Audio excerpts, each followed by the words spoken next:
আকাশ অনেক দুষ্টু, সুযোগ পেলেই আমার সাথে দুষ্টুমি করে। আজকে ফাঁকা বাড়ি পেয়ে আমার উপর ঝাঁপিয়ে পড়েছে। ও তো অবশ্যই মজা পাচ্ছে, সাথে আমিও কিন্তু অনেক মজা পাচ্ছি। আসলে নিজের চেয়ে কম বয়সের ছেলের সাথে রোমান্স করার মজাই আলাদা। আপনারা কি জানেন আকাশের বয়স কত? আকাশের বয়স বলার আগে আমার বয়স বলি। আমি হচ্ছে 25 বছর বয়সের এক সিঙ্গেল মেয়ে। যদিও নিজেকে সিঙ্গেল বলা ঠিক হবে না, কারণ আমার তো একবার বিয়ে হয়েছিল, কিন্তু বিয়ের 1 বছর পরেই আমার স্বামীর সাথে আমার ছাড়াছাড়ি হয়ে যায়। আর সেই জন্যই তো নিজের স্টুডেন্টকে দিয়ে চাহিদা পূরণ করছি। হ্যাঁ, ঠিকই শুনেছেন, আকাশ হচ্ছে আমার ছাত্র, আর আমি হচ্ছে আকাশের স্কুলের গণিতের শিক্ষিকা। আরও অবাক হয়ে যাবেন এটা শুনলে যে আকাশের বয়স এখন মাত্র 14 বছর। আমার ভাগ্যটা কত ভালো দেখেছেন, 14 বছরের একটা কচি ছেলেকে পটিয়ে ফেলেছি। আমাকে কাছে পেয়ে আকাশও কিন্তু অনেক খুশি। ও বলল, ম্যাডাম, আপনার সাথে সময় কাটাতে আমার অনেক ভালো লাগে। আমার তো ইচ্ছে করে সারা রাত আপনার সাথে থাকতে, কিন্তু সেটা তো আর সম্ভব না। বাসায় তো যেতেই হবে। দেরি করে বাসায় গেলে বাবা মা চিন্তা করবে, কিন্তু আমার তো ইচ্ছা করে আপনার সাথে অনেক বেশি সময় কাটাতে। আমারও অনেক ইচ্ছে করে রে, ইচ্ছে করে সারা রাত তোর সাথে ফুর্তি করতে। যদি এমনটা সম্ভব হতো তাহলে অবশ্যই করতাম। তবুও আমি অনেক খুশি। তুই তো আমার কাছে প্রাইভেট পড়তে আসিস। পড়া শেষে যতটুকু সময় তোকে কাছে পাই তাতেই আমার মন ভরে যায়। কিন্তু তোর কথা শুনে মনে হচ্ছে তুই সুযোগ পেলে ঠিকই আমার সাথে ফুল নাইট খেলাধুলা করবি। সুযোগ পেলে তো অবশ্যই করব, কিন্তু এমন সুযোগ কি আর কখনো পাওয়া যাবে? কিন্তু ম্যাডাম, আপনাকে কিন্তু আমি অবশ্যই বিয়ে করব। লেখাপড়া শেষ করে আমি যখন চাকরি পাব তখনই আমি আপনাকে বিয়ে করব। আর বিয়ের পরে তো আপনি আমার সাথেই থাকবেন। তখন তো শুধু মজা আর মজা। তোর যখন বিয়ের বয়স হবে তখন তো আমি বুড়ি হয়ে যাব। আমার মতো বুড়িকে কি আর তখন বিয়ে করতে মন চাইবে? তখন তো তোর নজর থাকবে অল্প বয়স্ক যুবতী নারীদের দিকে। তাছাড়া আস্তে আস্তে আমার উপর থেকে তোর আগ্রহ এমনিতেও কমে যাবে। এখন তোর বয়স কম, আমার সাথে ফ্রি মজা নিতে পারছিস, তাই ভালো লাগে আমাকে। পরে আর আমাকে ভালো লাগবে না। আমার কথাগুলো শুনে আকাশ একেবারে চুপ হয়ে গেল। ওকে দেখে মনে হচ্ছে গভীরভাবে কিছু চিন্তা ভাবনা করছে। আকাশের বয়স কম হলেও ও কিন্তু অনেক বুদ্ধিমান একটা ছেলে। আপনারা কি জানেন আকাশ হচ্ছে স্কুলের সবচেয়ে মেধাবী ছেলেদের মধ্যে একজন। ভবিষ্যতে অনেক বড় মাপের মানুষ হবে আশা করি। যাই হোক, অনেকক্ষণ চিন্তা ভাবনা করার পরে আকাশ বলল, ম্যাডাম, আপনার কথাগুলো ভেবে একটা জিনিস আবিষ্কার করতে ইচ্ছে করছে। যদি এমন কিছু আবিষ্কার করতে পারি যেটা দিয়ে আপনার বয়স কমিয়ে রাখা যাবে, তাহলে কিন্তু আপনাকে বিয়ে করতে আর কোনো সমস্যাই হবে না। কিন্তু আমার মনে হচ্ছে এমন কিছু আবিষ্কার করতে হলে আমাকে আরো মনোযোগ দিয়ে লেখাপড়া করতে হবে। ওরে আমার বিজ্ঞানী রে, আমাকে বিয়ে করার জন্য তোকে এত জটিল চিন্তা ভাবনা করতে হবে না। আপাতত মন দিয়ে লেখাপড়া কর। আর রাত তো অনেক হলো, তোর বন্ধুদের তো সে কখন ছুটি দিয়ে দিয়েছি। এখন তুই তাড়াতাড়ি বাড়ি চলে যা, নয়তো তোর বাবা মা চিন্তা করবে। আর বাড়িতে গিয়ে কিন্তু হোমওয়ার্কটা সব শেষ করে ফেলবি আজ রাতেই। ম্যাডাম, রাত তো অনেক হয়ে গেছে। এই সময় রাস্তা একেবারে ফাঁকা থাকে। তাছাড়া আজকে তো আপনি আমাদের একটা ভূতের গল্প শুনিয়েছিলেন। আমার তো এখন অনেক ভয় করছে। আপনি যদি আমার সাথে একটু বাড়ির নিচে গিয়ে দাঁড়াতেন তাহলে নির্ভয়ে বাড়ি যেতে পারতাম আর কি। প্লিজ ম্যাডাম, একটু চলেন না আমার সাথে। ওরে বাবা রে, তুই যে এত ভীতু সেটা আগে তো জানতাম না। নিজের টিচারের সাথে জমিয়ে প্রেম করছিস সেটা ভয় করে না, কিন্তু ফাঁকা রাস্তা দিয়ে বাড়িতে যেতে ভয় করে। এটা কোনো কথা হলো? আমার পিচ্চি বয়ফ্রেন্ড যে এত ভয় পায় সেটা জানলে তো আমি সেই ভূতের গল্প কখনোই শোনাতাম না। এখন চলেন স্যার, আমি নিচে গিয়ে দাঁড়াচ্ছি আপনার জন্য। আমার পিচ্চি বয়ফ্রেন্ডের জন্য বাড়ির নিচে এসে দাঁড়িয়েছি, আর আকাশ সোজা ওর বাড়ির দিকে এগিয়ে যাচ্ছে। ওকে দেখে মনে হচ্ছে আসলেই ভয় পাচ্ছে। বেচারা আমার ভূতের গল্প শুনে ভয় পেয়েছে। ব্যাপার না, আকাশদের বাড়ি বেশি দূরে না, আমার বাড়ি থেকে 1 মিনিট হাঁটলেই ওর বাড়ি। তবুও আমাকে নিচে নামিয়ে নিয়ে এসেছে। আকাশ চলে গেলে আমি বারান্দায় এসে দাঁড়িয়ে আছি। মাঝে মাঝে মনে হয় আমি আকাশের জীবনটা নষ্ট করে দিচ্ছি, কিন্তু আমি আকাশকে কখনো জোর করিনি। আকাশ আর আমার মধ্যে যা হচ্ছে তাতে আমাদের দুজনের সম্মতি আছে।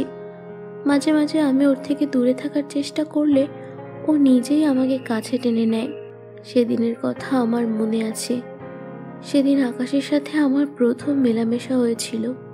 প্রতিদিনের মতোই ওই দিন আকাশ আমার কাছে পড়তে এসেছিল, তবে ওই দিন ও একাই এসেছিল। ওর সাথে আর কেউই আসেনি, কারণ আমি ওই দিন সবাইকে ছুটি দিয়েছিলাম। কিন্তু আকাশ সেটা জানতো না। ওই দিন আমি অনেক ছোট ছোট জামা পরেছিলাম, কারণ আমি তো জানতাম আজকে ওরা কেউই পড়তে আসবে না। কিন্তু আকাশ জানতো না, তাই এসেছিল। আকাশকে কাছে পেয়ে আমি নিজেই আকাশকে আমার বিছানায় নিয়ে গিয়েছিলাম।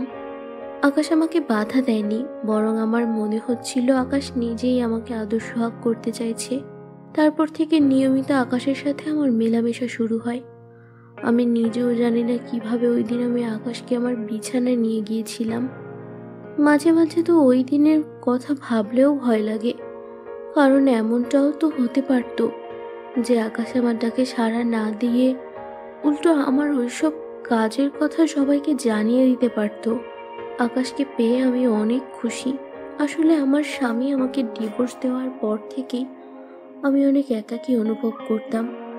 আমার এমন কাউকে খুব প্রয়োজন ছিল যে আমার সব চাহিদা পূরণ করবে। আকাশকে পেয়ে আমার সব ইচ্ছেই পূরণ হচ্ছে, কিন্তু আমাদের এই সম্পর্কের তো কোনো ভবিষ্যৎ নেই। স্কুলে আকাশদের ক্লাস নিচ্ছি। আকাশ কিন্তু স্কুলে আমার সাথে এমন ব্যবহার করে যেন আমাকে চেনেই না, কিন্তু বিছানায় কিন্তু ঠিকই আমার সাথে তাণ্ডব চালায়। মাঝে মাঝে মনে হয় আকাশ ওর বয়সের চেয়ে অনেক বেশি বড় হয়ে গেছে। সব রকম পরিস্থিতি খুব সহজেই সামলে নিতে পারে। এজন্যই আকাশকে আমার আরো বেশি ভালো লাগে। একবার কি হয়েছিল জানেন? স্কুলের ইংরেজি শিক্ষক আমাকে অনেক বিরক্ত করছিল। আসলে ডিভোর্সি মেয়েদের সবাই অনেক সস্তা মনে করে। স্কুলের ইংরেজি টিচার আমার সাথে লাইন মারার চেষ্টা করছিল। আকাশ তখন গোপনে সেই ভিডিওগুলো সোজা ওই ইংরেজি টিচারের বউয়ের কাছে পাঠিয়ে দিয়েছিল। এরপর থেকে আর কখনোই স্কুলের কোনো টিচার আমাকে বিরক্ত করেনি। স্কুল ছুটির পরে আকাশ আর আমি একসাথে হেঁটে হেঁটে বাসায় যাচ্ছি। একসাথে বললে ভুল হবে, আমি সামনে আর আকাশ আমার পেছনে হাঁটছে। কিন্তু মজার ব্যাপার হচ্ছে আকাশ কিন্তু এমনভাবে হাঁটছে যেন আমাকে চেনেই না। কিন্তু রাতে যখন আমার কাছে প্রাইভেট পড়তে যাবে তখন ঠিকই আমার ওপর ঝাঁপিয়ে পড়ে তাণ্ডব চালাবে। বাড়িতে এসে একজনকে দেখে আমার বুকের ভেতরটা মোচড় দিয়ে উঠল। আমার প্রাক্তন স্বামী অপেক্ষা করছে আমার জন্য। 3 বছর পরে ওকে দেখলাম, কিন্তু ও এখানে কেন এসেছে? ও তো আমাকে ডিভোর্স দিয়ে আমাকে ছেড়ে চলে গিয়েছিল, তাহলে আবার কেন এসেছে আমার কাছে? কি চায় ও? আমার প্রাক্তন স্বামী শুভ আমাকে বলল, জানি তোমার সাথে অনেক অন্যায় করেছি, কিন্তু আমি আবার সব কিছু ঠিক করতে চাই। আমি আবার নতুন করে তোমার সাথে জীবনটা শুরু করতে চাই।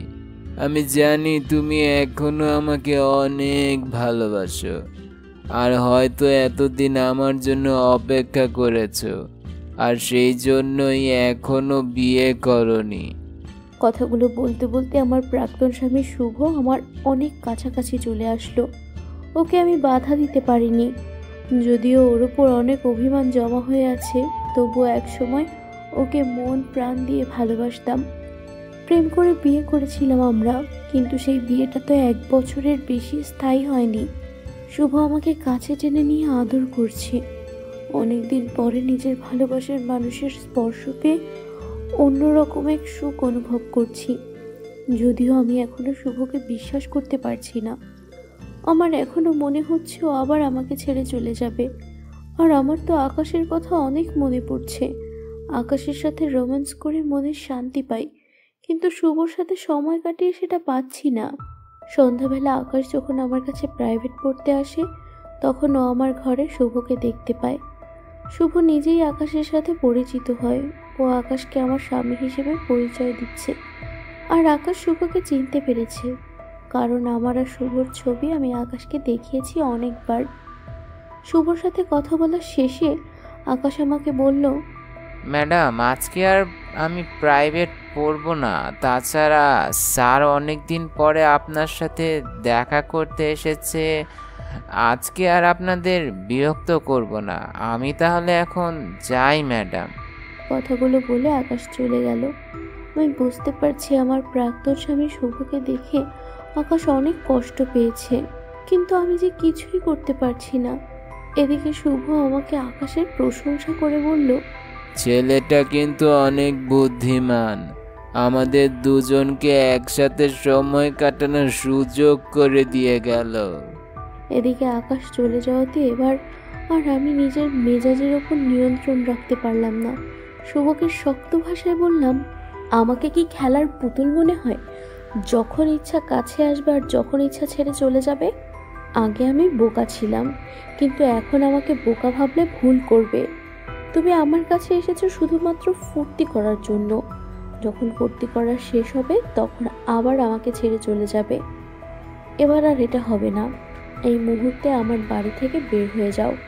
ভবিষ্যতে যদি কখনো আমার কাছে আসো, তাহলে পুলিশে অভিযোগ দেওয়ার আগে একবারও ভাববো না। চলে যাও এখান থেকে। শুভ ভয়ে চলে যাচ্ছে। মনে হয় ও আর কোনো দিন আমার সাথে দেখা করার সাহস করবে না। শুভকে বাড়ি থেকে বের করে দেওয়ার জন্য আমি রাস্তায় চলে এসেছি। শুভ চলে যাচ্ছে, সেটাই দাঁড়িয়ে দাঁড়িয়ে দেখছি। জানি না শুভকে এভাবে আমার জীবন থেকে বের করে দিয়ে ভুল করলাম কিনা, কিন্তু আমি শুভকে আর বিশ্বাস করতে পারবো না। খেয়াল করলাম আকাশ আমার পেছনে দাঁড়িয়ে আছে। আমি ভেবেছিলাম ও চলে গেছে, কিন্তু ও যে এখনো থাকবে এটা আমি ভাবতেই পারিনি। আচ্ছা, আকাশ কি শুনেছে আমি আমার প্রাক্তন স্বামীকে কি কি বলেছি? আকাশ কি বুঝতে পেরেছে আমি যে ওকে কতটা ভালোবাসি? আমি কিছুই জানি না। আকাশ আমাকে উদ্দেশ্য করে বলল, আমি জানতাম আপনি আমাকেই বেছে নেবেন। আমার বয়স কম হতে পারে, কিন্তু আমি এটা বুঝতে পারি যে কে আমাকে ভালোবাসে আর কে আমাকে ধোঁকা দিচ্ছে। আসলে আমি লুকিয়ে আপনার আর আপনার প্রাক্তন স্বামীর কথাগুলো শুনছিলাম। সব কিছু শুনে এটাই বুঝতে পারলাম যে আপনি অবশেষে আমাকেই বেছে নিয়েছেন। আমি ভেবেছিলাম তুই রাগ করে চলে গেছিস। ভেবেছিলাম আমাদের সম্পর্কটা সারা জীবনের জন্য নষ্ট হয়ে গেছে। বিশ্বাস কর আকাশ, আজকে যখন আমার স্বামী জোর করে আমাকে বিছানায় টেনে নিয়ে গিয়েছিল, তখন আমার শুধুমাত্র তোর কথাই মনে পড়ছিল। তোকে ছাড়া অন্য কোনো পুরুষ মানুষের স্পর্শ আমার ভালো লাগে না। ও আচ্ছা, তুমি তাহলে এই বাচ্চা ছেলেটার সাথে প্রেম করছো। এই বাচ্চা ছেলেটার জন্য তুমি আমাকে অপমান করে বাড়ি থেকে বের করে দিলে। ঠিক আছে, আমিও দেখে নেব আমিও দেখে নেব কতদিন চলে তোমাদের এই প্রেম কাহিনী। আকাশকে নিয়ে রুমের ভেতর চলে এসেছি। আজকে আকাশ একেবারে পাগলের মতো করছে। আমিও এই মুহূর্তটা অনেক উপভোগ করছি। কিছু সময়ের জন্য মনে হয়েছিল আমি আকাশকে হারিয়ে ফেলেছি, কিন্তু আকাশ এখনো আমারই আছে। আমি জানি আমাদের এই সম্পর্কটা কেউ কোনোদিন মেনে নেবে না, কিন্তু যতদিন আমরা একসাথে আছি এভাবেই সুন্দর সময় কাটাতে চাই। আজ অনেকক্ষণ হলো আমাদের আদর্শ সোহাগের পর্ব। আমরা দুজনেই এখন ক্লান্ত হয়ে শুয়ে আছি বিছানায়। আকাশ চুপচাপ আছে। আমিও বলার মতো কোনো কিছুই খুঁজে পাচ্ছি না। আসলে আমি আর কিছু বলতে চাই না। আমি শুধুমাত্র সময়টা উপভোগ করতে চাই। আমি জানি কেন আমার একটু একটু ভয় লাগছে, তবে আশা করি সব কিছু ঠিক হয়ে যাবে। আকাশের বাসায় যাওয়ার সময় হয়ে গেছে। আজকে এমনিতেও অনেক বেশি দেরি হয়ে গেছে। যদিও আজকে আকাশকে যেতে দিতে ইচ্ছে করছে না, ইচ্ছে করছে ওকে আমার কাছেই রেখে দেই, কিন্তু এটা তো আসলে সম্ভব না। মনে মনে যখন এসব কথা ভাবছি তখন হঠাৎ করেই আকাশ আমাকে বলল, আচ্ছা ম্যাডাম, কেমন হবে যদি আমরা পালিয়ে যাই? এখানে থাকলে তো আমরা শান্তিতে থাকতে পারবো না। যদিও আমি কোনো কাজ করি না, কিন্তু আমার মনে হয় আপনি প্রতি মাসে যে বেতন পান তাতে আমার খরচ চালানো আপনার কাছে কোনো ব্যাপারই না। আমরা যদি নতুন জায়গায় যাই তাহলে আমরা একসাথে শান্তিতে থাকতে পারবো। আকাশের এই কথাগুলো শুনে আমারও এমনটা করতে ইচ্ছে করছে, কিন্তু আমি এটা করতে চাই না, কারণ আমি কোনোভাবেই চাই না আমার জন্য আকাশ তার পরিবারকে ছেড়ে দেখ। তাছাড়া ওর আর আমার বয়সের পার্থক্য অনেক বেশি। এখন হয়তো আমাকে ওর ভালো লাগছে, কিন্তু এমন একটা সময় আসবে যখন ওর আর আমাকে ভালো লাগবে না। তাই আকাশকে বললাম, কেন রে, প্রতিদিন তো আমাকে কাছে পাচ্ছিসই, এতে কি তোর মন ভরছে না? আমার মনে হচ্ছে আমার সাথে সারা রাত থাকার জন্য তোর মাথায় ওসব উল্টাপাল্টা চিন্তা আসছে। এখন এসব উল্টাপাল্টা চিন্তা না করে তাড়াতাড়ি বাড়িতে যা, আর দেরি করিস না লক্ষ্মী। চল, আমি তোকে নিচে নামিয়ে দিয়ে আসছি। তোর তো আবার ভয় করে রাতের বেলা একা একা যেতে। বাড়ির নিচে এসে আকাশকে ওর বাড়িতে পাঠিয়ে দিলাম। আজকে আকাশ আমাকে যেভাবে পালিয়ে যাওয়ার প্রস্তাব করেছিল, আমি যদি রাজি থাকতাম তাহলে আসলেই ও আজকে আমাকে নিয়ে পালিয়ে যেত। কিন্তু আমি জানি আমার জন্য ওর এই পাগলামি বেশি দিন থাকবে না। আমি যখন বুড়ি হয়ে যাব তখন ও ঠিকই আমাকে ভুলে যাবে। দিনগুলো ভালোই চলছে, স্কুলে যাচ্ছি, ক্লাস করাচ্ছি, মাস শেষে বেতন পাচ্ছি। আমার বেতনের অর্ধেক টাকাই থাকে জমা। আসলে এই দুনিয়াতে আমার আপনজন বলতে কেউই নেই। বাবা মা তো সেই ছোটবেলাতেই দুনিয়া ছেড়ে চলে গেছে। মামা মামির কাছে বড় হয়েছি। তারপর এক সময় শুভর সাথে প্রেম করে বিয়ে হয়। তারপর তো শুভ আমাকে ছেড়ে চলে গেল, আর এখন আকাশের সাথে আছি। কিছুদিন পরে আকাশের স্কুলের লেখাপড়া শেষ হয়ে যাবে। আর আকাশ এত মেধাবী ছাত্র, এখন থেকেই ভালো ভালো কাজগুলো আকাশের পেছনে ঘুরঘুর করছে। ব্যাপারটা বুঝতে পারছেন আকাশ কত মেধাবী একজন ছাত্র? আকাশ সব সময় বলে আমি নাকি ওর লেখাপড়ার ব্যাপারে অনেক যত্ন নেই, তাই ও এত ভালো ছাত্র হতে পেরেছে। যদিও আমি সেটা মনে করি না, আমার তো মনে হয় আকাশ জন্ম থেকেই মেধাবী। আজকে আকাশের মা আমাকে আকাশদের বাসায় দাওয়াত করেছে।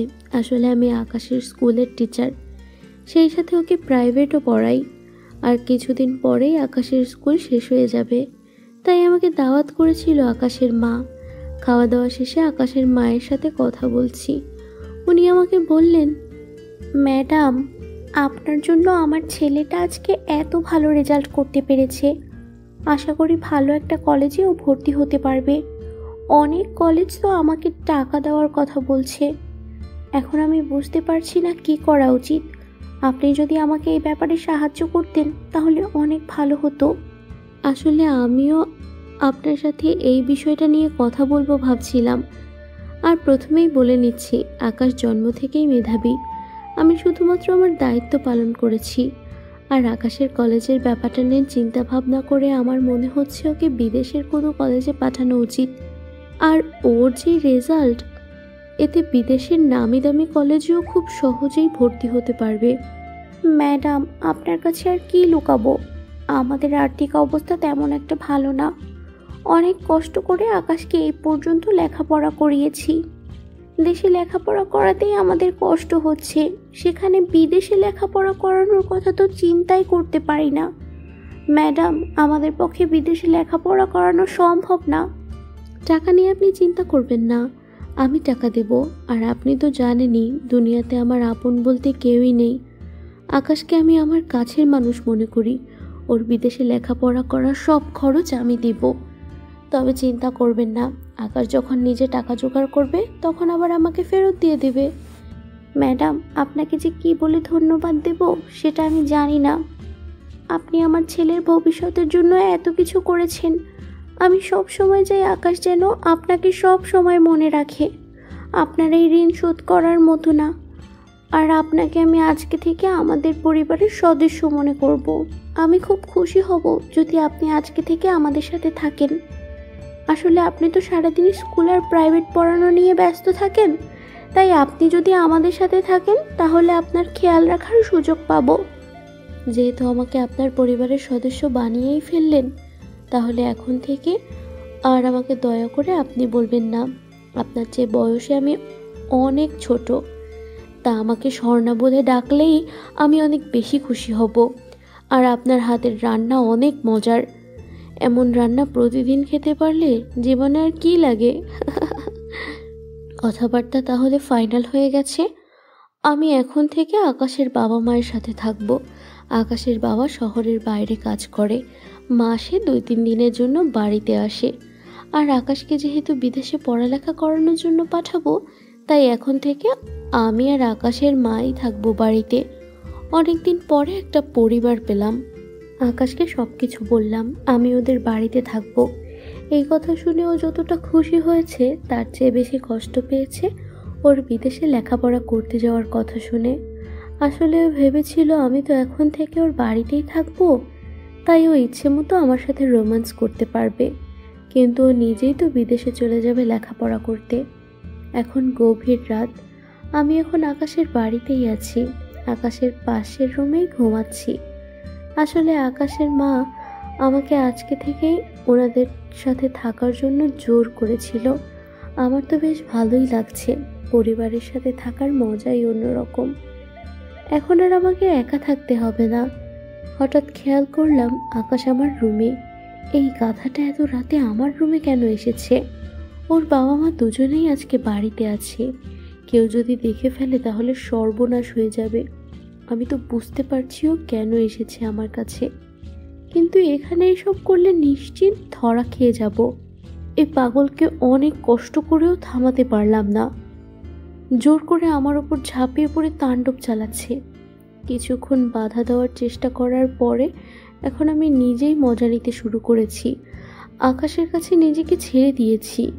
ওর যা ইচ্ছা করুক, যতক্ষণ ইচ্ছা করুক। আকাশ তো পুরো পাগল হয়ে গেছে, আর সেই সাথে আমাকেও পাগল বানিয়ে দিচ্ছে। প্রায় 2 ঘন্টা আমার উপর তাণ্ডব চালিয়ে আকাশের পাগলামি শেষ হয়েছে। বেচারা ক্লান্ত হয়ে শুয়ে আছে। ওর এই পাগলামি আমি কখনো ভুলবো না। জানি না আজকে কিভাবে কি হলো। আমি তো ভাবতেও পারিনি আকাশ যে আজকে আমার সাথে গোপনে দেখা করতে আসবে। তবে ভয় তো একটু করছেই, কারণ আকাশের বাবা মা যদি কোনোভাবে জানতে পারে তাহলে সব শেষ হয়ে যাবে।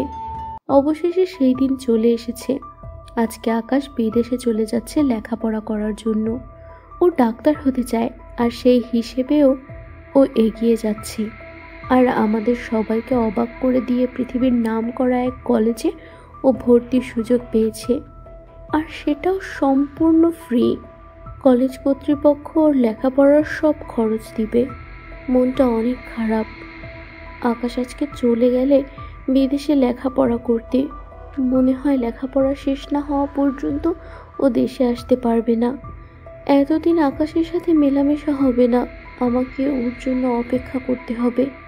আমার জীবনটা অপেক্ষা করতে করতে শেষ হয়ে যাবে মনে হয়।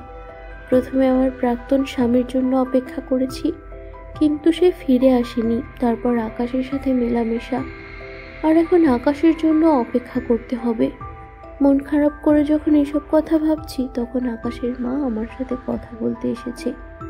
আকাশের মা আমাকে বলল, আমি জানি আমার ছেলে আকাশের সাথে তোমার সম্পর্কটা কত গভীর। সেদিন রাতে তোমাকে আর আকাশকে আমি একসাথে দেখেছিলাম।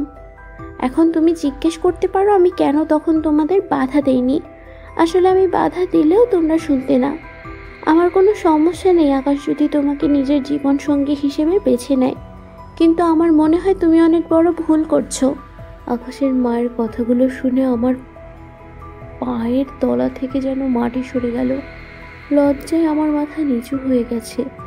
আমি আকাশের স্কুলের শিক্ষিকা, আকাশ আমার ছাত্র। বয়সে আকাশ আমার চেয়ে অনেক ছোট। সব কিছু জেনে বুঝে আমি আকাশের সাথে মেলামেশা করেছি। তাছাড়া ভুল তো আকাশের না, আমি আকাশকে প্রথমবার আমার কাছে টেনে নিয়েছিলাম। দীর্ঘ ৮ বছর পরে দেশে ফিরে এসেছি। এখন আমি একজন সফল ডাক্তার। আজকে আমার সফলতার পেছনে আমার বাবা মায়ের যতটা গুরুত্বপূর্ণ ভূমিকা আছে, তেমনি আমার স্কুলের টিচার স্বর্ণা ম্যাডামেরও অনেক ভূমিকা আছে। আমি এখনো মনে রেখেছি স্বর্ণা ম্যাডামকে। আমি তাকে ভুলে যাইনি। এত বছর বাবা মায়ের সাথে যোগাযোগ হলেও স্বর্ণা ম্যাডামের সাথে কোনো যোগাযোগ হয়নি। আমার মা আমার আর স্বর্ণা ম্যাডামের সম্পর্কে জানার পর থেকেই স্বর্ণা ম্যাডাম আমার সাথে যোগাযোগ বন্ধ করে দেয় আর আমাদের বাড়ি থেকেও চলে যায়। আমি জানি না স্বর্ণা ম্যাডাম এখন কোথায় আছে। আমি এখনো তাকে খুঁজছি। আমি তো স্বর্ণা ম্যাডামকে কথা দিয়েছিলাম তাকে বিয়ে করব। আমি আমার দেওয়া ওয়াদা ভুলে যাইনি। তাই তো সব সময় সব জায়গায় স্বর্ণা ম্যাডামকে খুঁজে বেড়াচ্ছি। অনেক বছর পরে আকাশ দেশে ফিরে এসেছি। ওকে দেখতে এসেছি। আমি এখনো আকাশকে অনেক ভালোবাসি, কিন্তু আমি আর আগের মতো ভুল করতে চাই না। আকাশের থেকে দূরেই থাকতে চাই। জানি না আকাশের মনে আমার জন্য এখনো সেই ভালোবাসার অনুভূতি আছে কিনা। হয়তো এত বছরেও আমাকে ভুলে গেছে। আমি চাই ওর বাকি জীবনটা সুখে শান্তিতে কাটুক।